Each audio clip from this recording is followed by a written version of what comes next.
Welcome to my guide on how to play the newly buffed Taliyah Reroll. This comp is the easiest top 2 of your life. One of my favorite comps to play. As a TFT player, putting a Fiora on a trampoline just heals the soul, I think. Such a strong comp, in fact, that it's perfectly capable of beating a 6-slayer 3-star Mordekaiser with just absolutely perfect items too.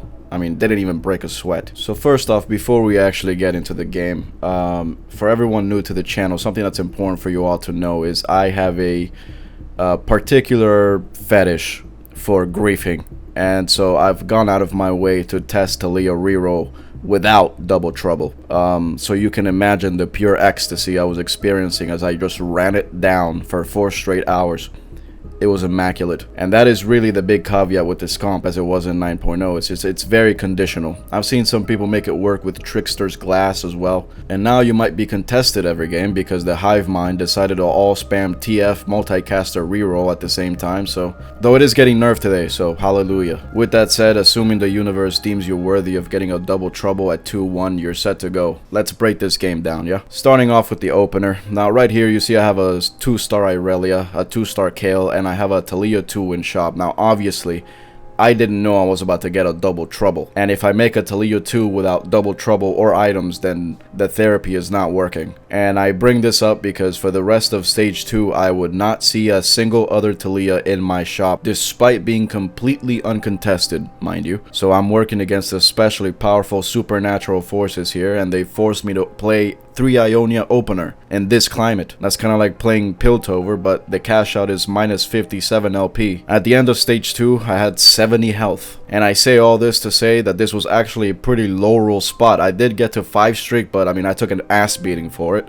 And it's not like I was in a great position afterwards in terms of units. So now we get to stage 3. Hopefully your items are not too scuffed. Depending on your spot, you might have to roll down a little bit here to stabilize, but primarily you want to level to 6 at 3-2. And stay above 50 gold most of stage 3. And I guess you want to check if you're being contested, which, I mean, it must be an especially cold day in hell if you're being contested on set after the nerfs, but maybe that's like a boss player or something. Or another one of these multicaster rerollers, dizzy from dehydration from drooling so profusely on their keyboards. But as far as the augment you pick here, I chose Training Reward because it gives me 24 gold and a champ duplicator. Now, I understand most people don't have a dent in their head. They affectionately call my little Grand Canyon, so you probably won't be playing Lee Sin too often. However, a side effect of my little Grand Canyon is I don't remember why I was playing Lee Sin, but screw it, we ball. The 24 gold is pretty good here. That's a lot of gold. Math major here, ask me anything. But econ augments work here. Golden ticket, silver ticket, anything that allows you to hit units easier.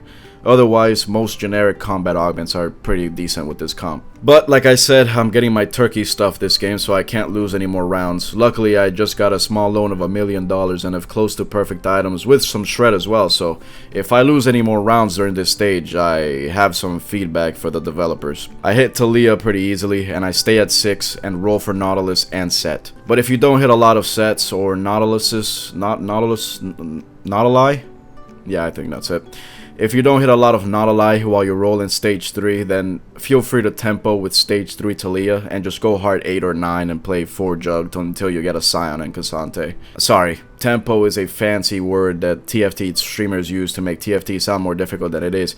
It basically just means to stay on a stable board and just level up quickly. Now, I managed to hit everything in this game, but I also have another game where I didn't, and I just went for Juggernaut instead. So yeah, you want to try and get max value out of double trouble, but if you can't, then don't bother with it. As you can see, in this game I'm versing a Diaper King player here, who is level 9 at 4-3. Here I thought this strat was dead, but doesn't seem like this guy got the memo, so I made sure to catch him up on the company policy. He'll never play it again, I promise you that. Now for stage 4, you want to level to 7 at 4-1. But for the augment, you pretty much always want to take a combat augment here. Your board should be close to max strength.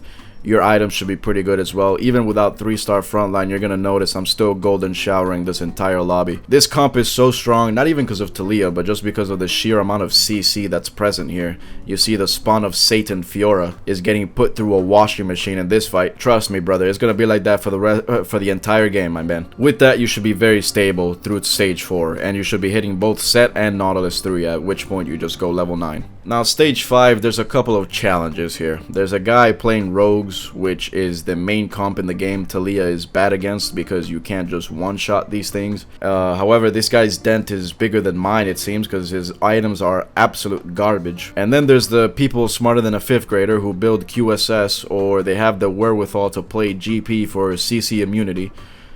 If you happen to verse any of these unlikely individuals, then Godspeed, brother. Just lay down and accept your fate. There's not much you can do about it. Right here, I was trying this positioning against the guy with the rogues, and I almost got my Taliyah kicked out of the stage by a random Cassante, and I gotta say, of all the things that really would have made my day, getting my main carry kicked out by a Cassante because I'm trying to dodge a rogue player, I mean, it just sounds like phonetically like the 13th reason why. It's just time to go at that point. But here it's just mostly about positioning and leveling to 9 as quickly as you can. And this is a great game to showcase the power of the Taliyah reroll, because I was playing against such inspired comps in this lobby.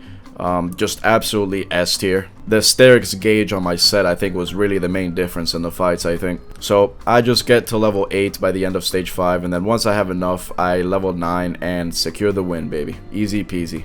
And so, that was my guide to Taliyah reroll. Go get yourself some LP. Peace.